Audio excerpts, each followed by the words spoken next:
গণমাধ্যম সংস্কার কমিশনের কাছ থেকে প্রাপ্ত সংস্কার প্রস্তাবগুলোর মধ্যে যেগুলো এখনই বাস্তবায়নযোগ্য সেগুলো অনতিবিলম্বে কার্যকর করার ক্ষেত্রে উদ্যোগ গ্রহণ করা হবে বলে জানিয়েছেন প্রধান উপদেষ্টা অধ্যাপক ডক্টর মোহাম্মদ ইউনূস। শনিবার দুপুরে রাষ্ট্রীয় অতিথি ভবন যমুনায় প্রধান উপদেষ্টার কাছে গণমাধ্যম সংস্কার কমিশন প্রতিবেদন জমা দিলে একথা জানান ডক্টর ইউনূস।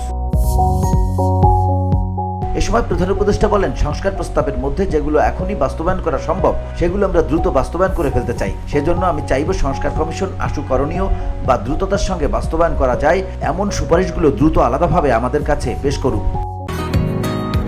বসুন্ধরা, উত্তরা, বনশ্রী, কুড়িল ও বাড্ডা সহ রাজধানীর বিভিন্ন স্থানে অভিজাত ও অত্যাধুনিক মানের ফ্ল্যাট কেনার এক নির্ভরযোগ্য প্রতিষ্ঠান pleasant properties limited.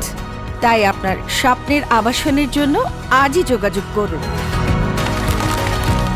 Pleasant properties limited, where destiny matures eventually. এ সময় সিনিয়র সাংবাদিক কামাল আহমেদের নেতৃত্বাধীন গণমাধ্যম সংস্কার কমিশনের এই কাজকে অমূল্য হিসেবে অভিহিত করে এই প্রতিবেদন যেন বিশ্ববিদ্যালয়গুলোর সাংবাদিকতা বিভাগের শিক্ষার্থী সহ অন্যান্য মানুষ পড়তে পারে সে লক্ষ্যে কাজ করার পরামর্শ দেন doctor Yunus.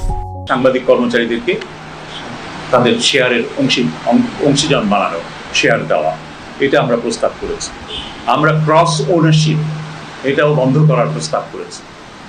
One house one media, এর চাইতে বেশি হতে পারবে না। প্রস্তাব করেছি বাংলাদেশ টেলিভিশন এবং বাংলাদেশ বেতার সম্পর্কে। বাংলাদেশ টেলিভিশন এবং বাংলাদেশ বেতারের স্বায়ত্তশাসনের জন্য গত 3 দশকেরও বেশি, 3.5 দশক ধরেই যদি আমরা 90 থেকে বলি, তাহলে সারা দেশে একটা রাজনৈতিক ঐক্যমত্য আছে। সব দল সবসময় বলে এসেছে যে বেতার টিভির স্বায়ত্তশাসন দিতে হবে। এখন এটা উপযুক্ত সময় বেতার টিভির স্বায়ত্তশাসন ইমপ্লিমেন্ট করা। VOD Bangla news desk.